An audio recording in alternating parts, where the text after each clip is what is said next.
Hey there, it's Dr. G. Are you looking to get seen by the right people on your website? Hey, well, guess what? It's not magic. It's just learning to target your ideal audience, which will inevitably help your SEO. One of the most important elements in any marketing strategy is to understand your audience. And why do we do this in business? Well, maybe to your surprise, not everyone wants or needs your product. It's tough for us to understand this sometimes, but think to yourself, why on earth would you spend time or money on trying to reach the people who just don't care? Our goal is very simple. It's understanding the ideal audience for your product. And you've already done this through your product development and bringing your product to market. So, what we want to focus on is why do we do this? It is because when we reach the right eyeballs, we engage with the people who are likely to take advantage of our services in our products. It is also going to increase our conversions. There's nothing worse than having a fantastic social media post, 1,000 people come to your website and no one buys or wants to learn more. That's because you're not reaching the right people.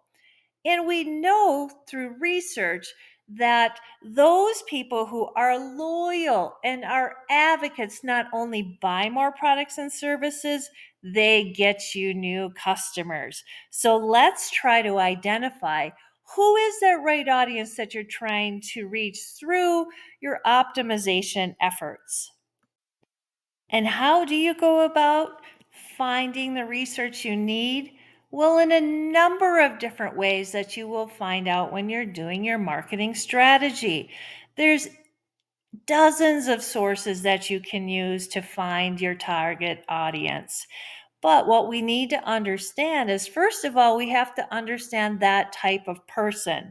And we call it a buyer persona.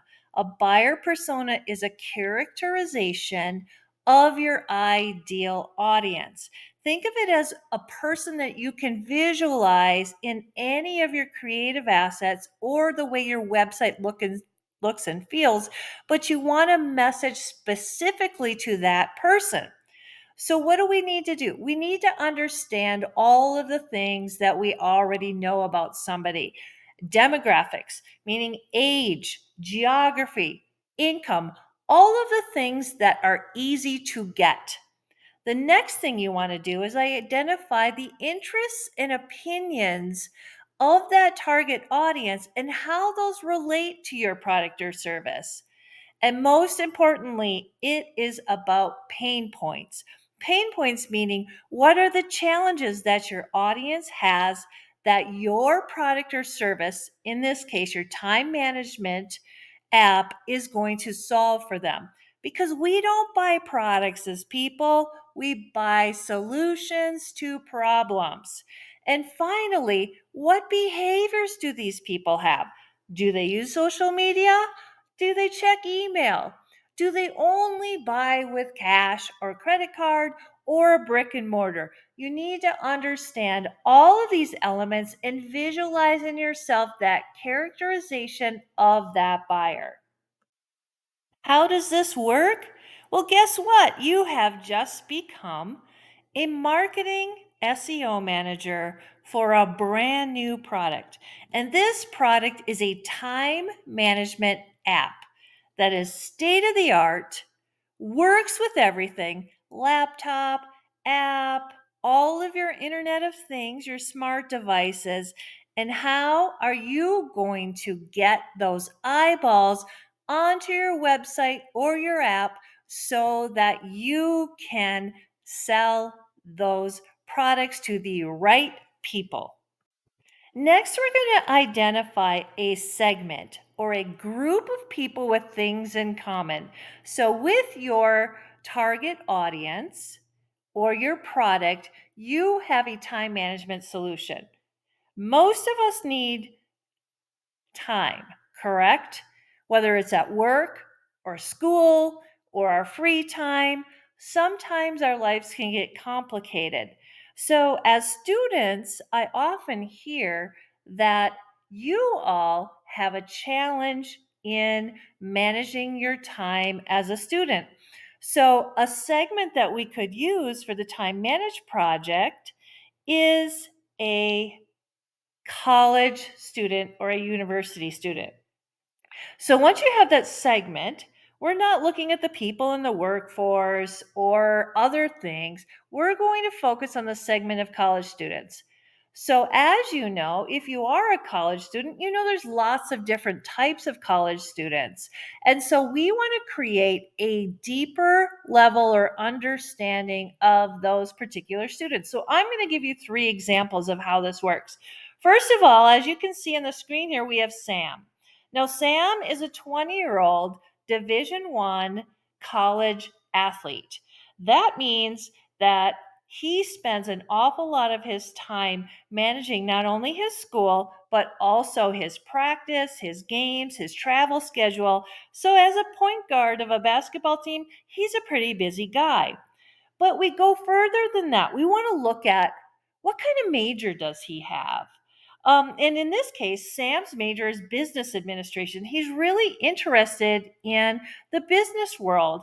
And let's look then deeper at his personality. His personality is very goal oriented. He's competitive, as you would think for an athlete would be. He's articulate. He's confident. He's intelligent. And so, what keeps him up at night? He has a hard time managing everything in his world. He has pressure to perform. He is a Division 1 athlete. That's a big commitment.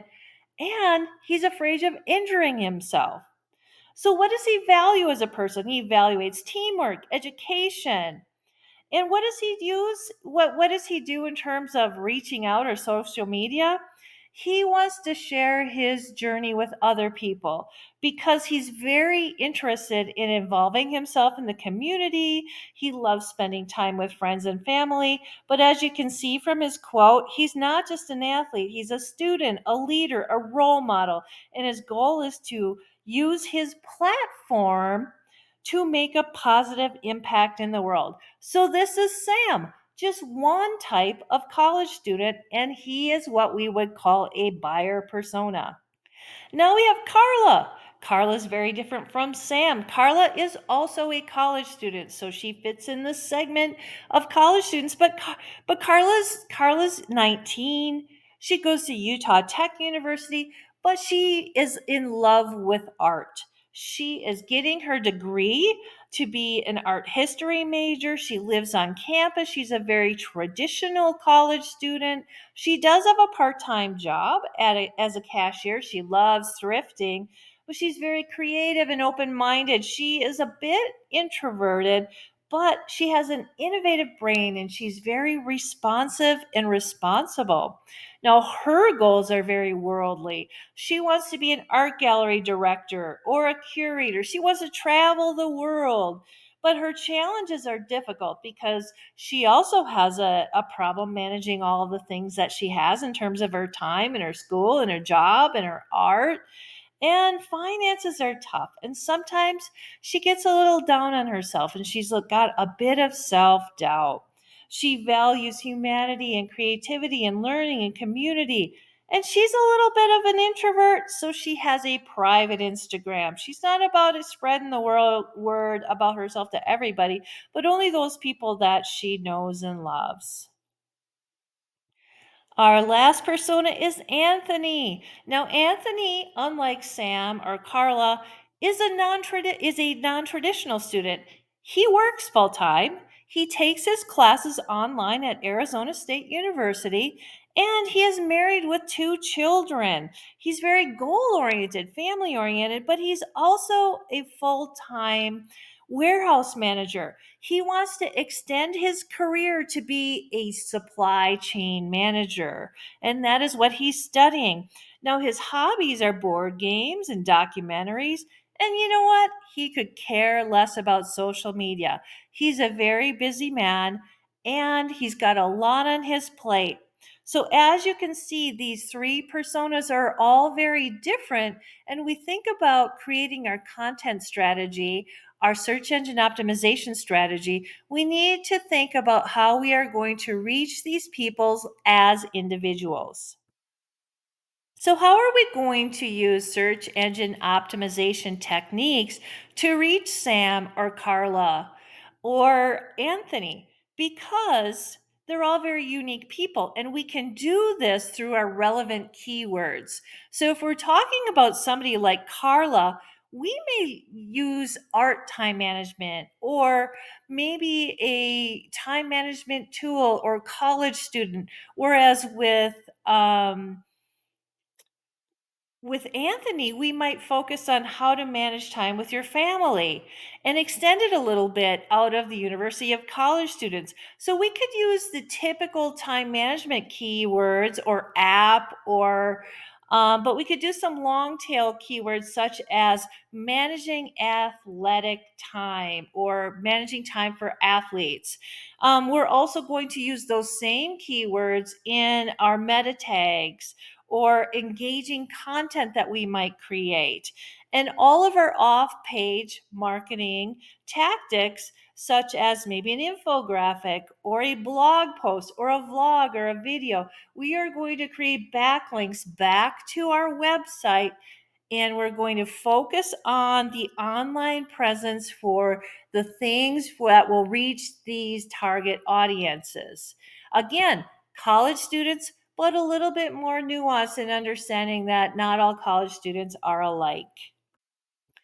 So, the main points here is really how do you research and understand the nuances of each of your buyer personas, based on their pain points, on who they are demographically, on their interests and opinions, and ensure that you are testing and learning the keywords and the content management to optimize your web presence so that you get more eyeballs on your website and you get the right eyeballs so that you not only are driving them to their website, but you're also ensuring that you're optimizing that your Google search engine as much as possible. So thanks so much for this quick video. Subscribe to more SEO strategies and take care, everybody.